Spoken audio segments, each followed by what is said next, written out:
Shalom jemaat yang dikasihi Tuhan, damai sejahtera Allah penuhi hati kita semua. Jangan kembali ke kubangan dosa. Firman Tuhan hari ini diambil dari 2 Petrus 2 ayat 20, demikian firman Allah. Sebab jika mereka oleh pengenalan mereka akan Tuhan dan Juru Selamat kita Yesus Kristus telah melepaskan diri dari kecemaran-kecemaran dunia, tetapi terlibat lagi di dalamnya, maka akhirnya keadaan mereka lebih buruk daripada yang semula. Tuhan memakai Rasul Petrus untuk memperingatkan jemaat agar jangan bermain-main dengan dosa yang akhirnya bisa mengeraskan hati mereka. Apalagi jika seseorang yang sudah pernah dijamah Tuhan, menikmati anugerah Tuhan yang telah melepaskan dari kecemaran dunia dan dosa, tetapi hidup lagi dalam dosa, melakukan lagi kecemaran, maka keadaan orang itu pasti akan lebih buruk dari sebelum mengenal Yesus. Peringatan ini dibuat untuk semua orang yang sudah menerima dan mengecap anugerah pengampunan dan kelepasan dari ikatan dosa. Oleh karena itu ada nasihat, jangan berbuat dosa lagi agar jangan terjadi yang lebih buruk padamu. Tercatat dalam Injil Yohanes 5 ayat 14. Bapak, Ibu, Saudara-saudari, jangan coba-coba membenarkan perasaan dan alasan yang sering diucapkan oleh orang-orang yang kembali berbuat dosa karena sakit hati, karena beban masalah, karena kecewa, karena terdesak oleh kebutuhan hidup, karena perbuatan cemar lainnya.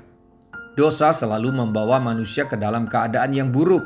Tidak ada dosa yang manis dan indah. Jika ada yang merasa dosa itu manis, dirasakan dan indah dipandang, pasti karena ia sudah tertipu dan hati nuraninya mati. Ingatkan saudara-saudara kita yang sudah tawar hati dengan Tuhan, tawar hati terhadap kebenaran firman Tuhan, tawar hati karena konflik dengan pasangan hidup, tawar hati dengan hidup benar yang pernah dia jalani sebab tidak kuat sangkal diri pikul salib.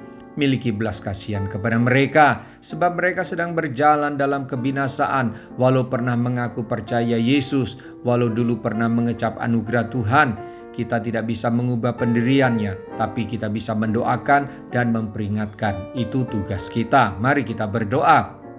Tuhan Yesus, saya bersyukur Engkau datang ke dunia mencari orang berdosa, bukan orang benar. Saya berdoa agar seorang yang sedang kecewa dengan kehidupannya, kecewa dengan keadaannya, kecewa dengan perkawinannya, dan kecewa dengan hal-hal lainnya, serta yang membenarkan diri untuk kembali berbuat cemar, kiranya mereka diberi kesempatan kembali ya Tuhan untuk bertobat sebelum terlambat.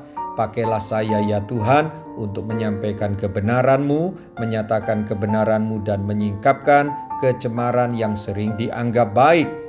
Roh Kudus pimpin saya agar bertemu dengan orang-orang yang bakal dan pasti binasa karena hidup dalam kecemaran, terlebih jika mereka sudah pernah mengecap anugerah-Mu. Dalam nama Tuhan Yesus, haleluya, amin. Sampai jumpa besok dengan suara gembala firman Allah yang hidup. Tuhan Yesus memberkati.